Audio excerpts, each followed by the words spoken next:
In the eye of infinity, beauty within scorn rose to power. An ancient symbol of archival fell from grace, the iris, collapsing its primordial abode, scorching past through many dying stars, through the realm of Hithafol, light years away, and bursting through the shadows of space from its abode. It set course to plummet on a doomed planetary system, the depths, created to be destroyed, trialed against their bubble of infinity.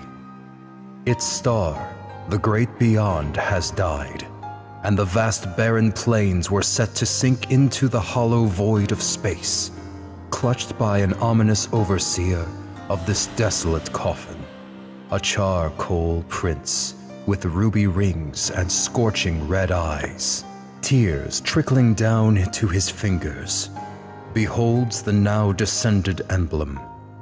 It recorded pasts and presents to become infinity's resource for the becoming untouched. Blasting across the blackness of infinity reigns two vigilantes from the same birthplace of the Iris, Father Tyrant and Lady Fate, both making conquest with the help of many lost and tortured souls walking these grounds. The Collapse, standing 25 feet tall, jagged and morbid darkness shrouds their nervous systems, seemingly born from their realm on the other side, Yondrathal. Atop the mountain, Tyrant and Fate climbed before meeting face to face with the Charcoal Prince himself, Vysen Pavavore, surrounded by several distinguishable collapses sporting protective armory. A brave fight was fought. The blood lay waste to the castle walls, and there lay the bitter and punished prince.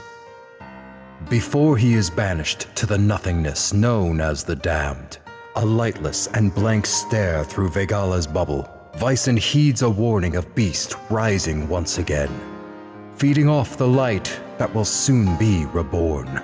He is henceforth denied his ground and thrown away to the Damned, not to be heard of again. Tyrant made a solemn vow to restore the Great Beyond, harness the Iris's full potential, and protect the depths from further peril. Centuries pass, societies were born, and 1,000 years of peace befell. The Collapsed would soon become the Onyx Colony, sported with armor and weaponry forged from Purgaprime Castle, and harnessing arcane-like power. They are sent to the borderline to draw energy from their beloved star, which in turn was harnessed to control their next hosts on the other side of Hithafol's realm, on their connected planet called Nadoria. But 1,000 years later, the foreboded myth became a reality. Dark matter of sentience swooped from the rip in space. Paradigm worms came to suck the life dry from the depths to grow stronger, become many beasts in unison before becoming its ultimate form, the Motho Hive. An abomination colonized of these paradigm worms in their fullest form. It became an unfathomable threat to all. Tyrant and Fate escorted several Onyx Colony soldiers accompanied by their elites to battle this new threat to their world. Many were hoarded off from the Bipolesian, Anxosax, and Claustronoctus to be met with the dreaded Grief Worm before coming face to face with the dominant Titan swarming these soldiers of war. It was simply too powerful, undefeatable.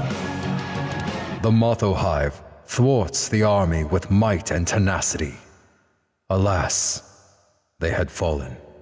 They were banished to the Damned, where the all-too-familiar Charcoal Prince would once again find themselves alongside Tyrant. It seemed the myth was true, and all, especially the Damned, were terrified. A deal was made to revive the army in hopes of combating this unholy monstrosity again. But a condition was made. When the mightiest falls, Tyrant and Fate's firstborn is to be banished to the damned immediately, with no compromise. Fates were sealed, and hands were shaken.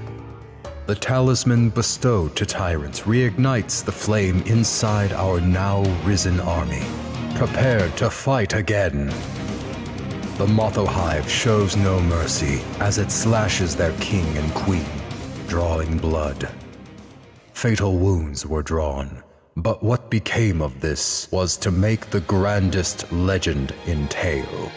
The fusion of Vegelian blood with dark matter created surrogacy for an egg that would be hatched, landing atop the crimson mountains they walked upon.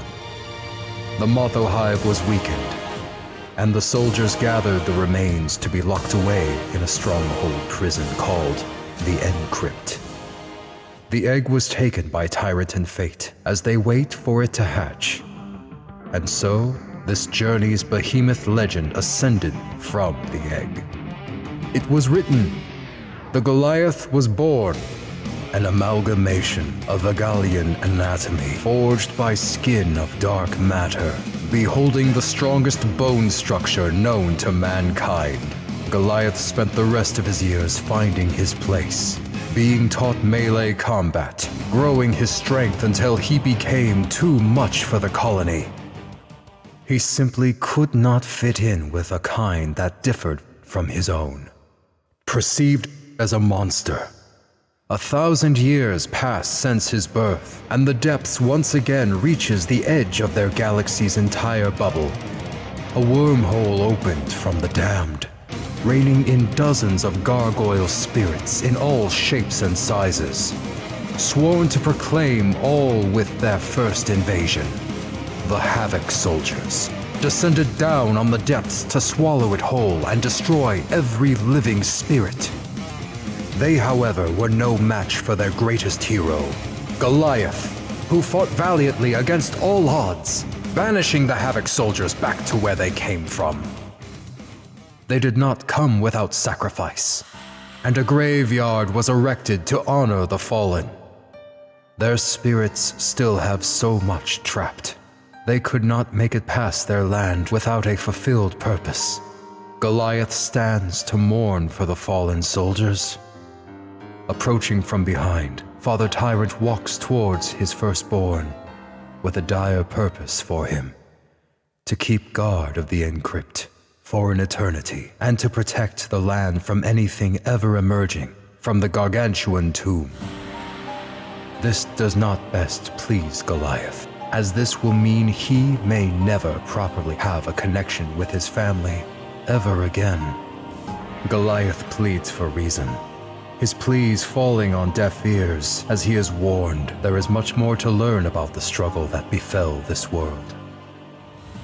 Tyrant harnessed the power of the Iris's all-knowing archival, strikes his hand down on Goliath's head, and sends him through a journey of memories untold. This is the story of those memories.